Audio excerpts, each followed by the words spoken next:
ಶಿವಣ್ಣ ಅಂತ ಹೇಳಿದ ತಕ್ಷಣ ನಿನ್ನೆ ಅಷ್ಟೇ ಶಿವಣ್ಣ ಅವ್ರನ್ನ ಭೇಟಿ ಆಗಿದ್ರಿ. ಸೊ ನಿನ್ನೆ ಶಿವಣ್ಣ ಅವರು ಅಮೆರಿಕಾಗೆ ಹೊರಡೋ ಟೈಮಲ್ಲೂ ಸಹ ನಿಮ್ಮ ಸಿನಿಮಾಗೆ, ಮ್ಯಾಕ್ಸ್ ಸಿನಿಮಾಗಿರ್ಬೋದು, US ಸಿನಿಮಾಗಿರ್ಬೋದು ಒಳ್ಳೇದಾಗ್ಲಿ ಅಂತ ಹೇಳ್ಬಿಟ್ಟು ಹೋದ್ರಿ.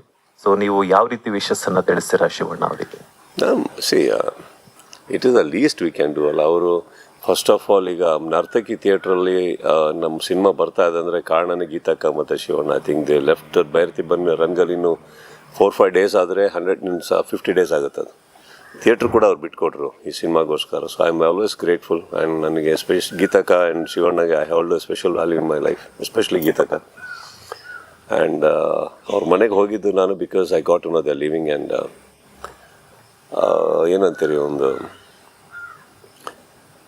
Shivanna is a very positive person. First of all ಅವರಿಗೆ ಕೆಲವು ಕಾಂಪ್ಲಿಕೇಶನ್ಸ್ ಆದಾಗ ಆ ಜಾಗದಲ್ಲಿ ಬೇರೆ ಯಾರೋ ಇದ್ದರೆ ಕುಗ್ಗೋಗ್ಬಿಡೋರು, ಡಿಪ್ರೆಷನ್ಗೆ ಹೋಗ್ಬಿಡೋರು.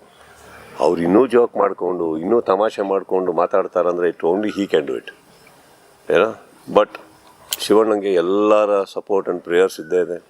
And is a package of high voltage energy. So ನಾವು ಹೋಗಿ ಅವ್ರಿಗೆ ವಿಶಸ್ ಮಾಡಿದ್ವೋ ಅಥವಾ ಅವ್ರ ಹತ್ರ ಹೋಗಿ ವಿಶಸ್ ತೊಗೊಂಬಂದ್ವೋ ಇನ್ನೂ ಕನ್ಫ್ಯೂಷನಲ್ಲಿದ್ದೀನಿ. ಸೊ ಬಟ್ ಎರಡೂ ಆಗಿದೆ ಅಂತ ಅನ್ಕೋತೀನಿ ನಾನು. ಅದೇ ಸರ್, ಅವ್ರು ಓಡ್ಬೇಕಾದ್ರೆ ನಾನು ಅಲ್ಲೇ ಇದೆ. ಸೊ ಹೇಳ್ತಿದ್ರು ನಿಮ್ ಬಗ್ಗೆ, ಸೊ ಒಳ್ಳೇದಾಗ್ಲಿ, ಕನ್ನಡ ಚಿತ್ರರಂಗ ಹಿಂಗೆ ಮುಂದುವರಿಲಿ ಅಂತ ಹೇಳ್ಬಿಟ್ಟು. ಸೊ ಹಾಗಾಗಿ ಕೇಳಿ. Yes sir, thank you.